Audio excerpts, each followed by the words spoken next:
And we just recently got word that the governor has extended the stay home, stay safe order to the end of the month. So looks like we have a few more weeks where we are going to be, or most of us are going to be at home. So I wanted to share a few tips with you, especially if you're someone that is hopefully planning on buying a house or maybe moving up into another house, and you don't know exactly how much to save or how much you should be spending. So one of the things that I'll do with clients is I'll do budgets with them. So I want to share with you a form that I use and just kind of walk you through how that might look for you. So I'll share my screen. And so this is just a budget that we put together. It's very basic.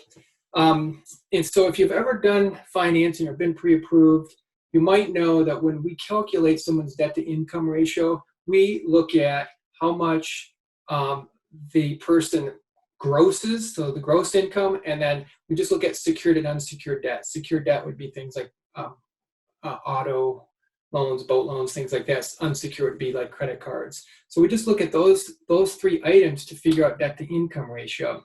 Well, that's obviously not what the person is actually living on. So what we look at when we try to do budgets is we'll look at what the take-home pay is after taxes and after if they're invested in a 401k or any other expenses that they have. So actually what they're taking home. And then we'll look at what the actual living expenses are. So those are going to be things like that you'd obviously think of: gas bill, electric bill, and we'll really drive in like how much are they spending for groceries at home? How much are they spending when they go out for dinner? Just things like that to really drive down how much their monthly expenditures actually are for living. And then, so in this particular case, they had about $2,000 of expenses. And then they had some secured debt, car payment, some student loans, and another installment loan of some sort.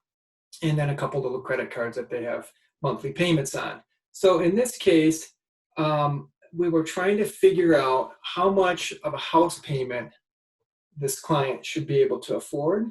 And so what we do is we calculate what is their income left over, what's their disposable income. So after we take the $4,500, subtract out the living expenses, the secured and unsecured debt, they had about $1,600. So again, what we don't want to do is spend all of that money so that when something happens to them, they can't afford the house payment. So even though this client qualified when we did a regular debt to income ratio payment, they qualified for, it was around $1,500 a month.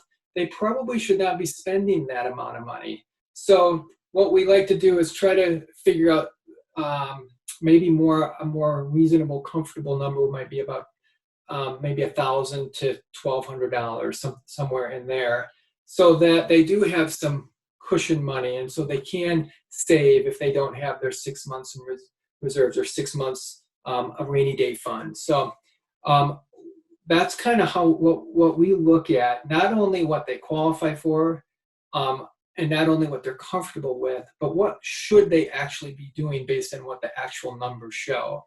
So hopefully that gives you guys a little bit of insight as to how to put a budget together and what that might look like. We're here to help you any way we can, and I would encourage you to give us a call. Let us know if there's anything we can do to help you get pre-approved. And I hope you and your family are safe. Please give us a call. I'm Rob with Michigan Mortgage.